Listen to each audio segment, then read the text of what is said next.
Hello everyone, स्वागत है आप सभी लोगों का कल्याण इंस्टीट्यूट यूट्यूब चैनल पे।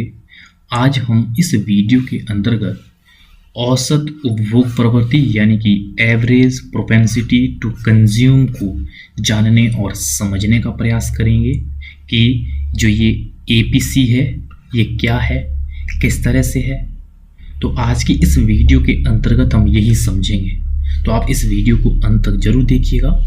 और अगर चैनल को अभी तक सब्सक्राइब नहीं किया तो चैनल को जरूर सब्सक्राइब कर दीजिएगा। तो चलिए समझते हैं कि जो ये एपीसी है ये दरअसल है क्या, किस तरह से होती है। यह उपभोग तथा आय का अनुपात है, जिसे हम उपभोग व्यय को आय से विभक्त करते हैं।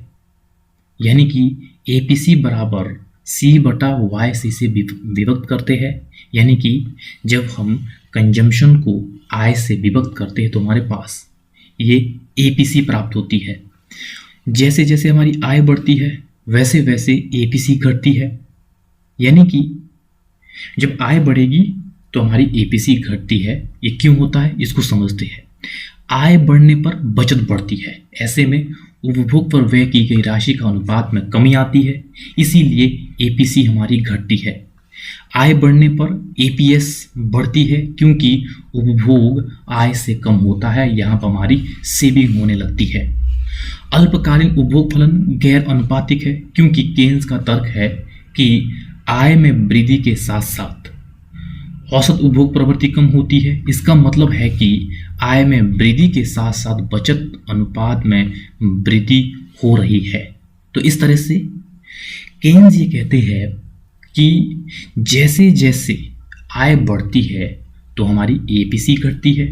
ये क्यों घट रही है?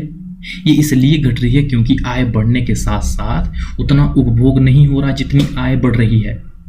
यहाँ पर उपभोग कम हो रहा है, सेविंग हो रही है। और जो ये एपीसी है, एपीसी को हम कैसे निकालते हैं? उपभोग व्यय को हम आय से विभक्त करते हैं तो हमारे पास एपीसी प्राप्त होती है। तो यहाँ पर इस तरह से जो ये एपीसी है, एपीसी जब घट रही है, क्यों घट रही है? क्योंकि आय बढ़ रही है। जितनी आय बढ़ रही है उतना ही अगर उपभोग होगा तो हमारी एपीसी नहीं घटेगी। जैसे जैसे आय बढ़ रही है तो यहाँ पर उपभोग कम हो रहा है, उतना उपभोग नहीं हो रहा है, तो ऐसे में एपीसी हमारी घट रही है। तो अगर एपीसी का मूल्य 1 से अधिक होगा तो ऐसे में क्या होगा? कंजम्पशन अधिक है इनकम से, इसका मतलब ये है। और एपीसी का मूल्य 1 के समान है तो ऐसे में क्या है? इसका मतलब क्या है? कंजम्पशन बराबर इनकम है। एपीसी का मूल्य 1 से कम है तो ऐसे में कंजम्पशन से ज़्यादा इनकम है। तो यानी कि इनकम कम है, हमारा कंजम्पशन ज़्यादा है। और एपीसी का मूल्य अगर 0 या ऋणात्मक नहीं हो सकता कभी भी, तो इसका मतलब ये है कि एपीसी का मूल्य कभी भी ऋणात्मक नहीं हो सकता है या शून्य नहीं हो सकता है। ये क्या चीज़ दर्शाता है? ये चीज़ दर्शा रहा है कि इनकम चाहे हमारी शून्य हो तो भी उपभोग किया ही किया जाएगा। उपभोग हमारा शून्य नहीं हो सकता है, कंजम्पशन हमारा शून्य हो ही नहीं सकता है।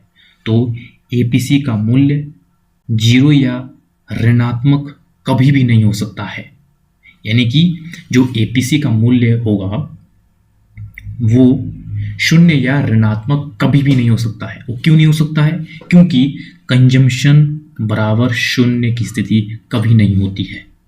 अगर आय हमारी 0 हो सकती है एक पॉइंट तक, अगर हमारी आय शून्य होगी भी तो कंजम्पशन बराबर 0 तो कभी नहीं होगा। क्यों नहीं होगा? वो सेविंग में से किया जाएगा और उसे उधार लेकर किया जाएगा।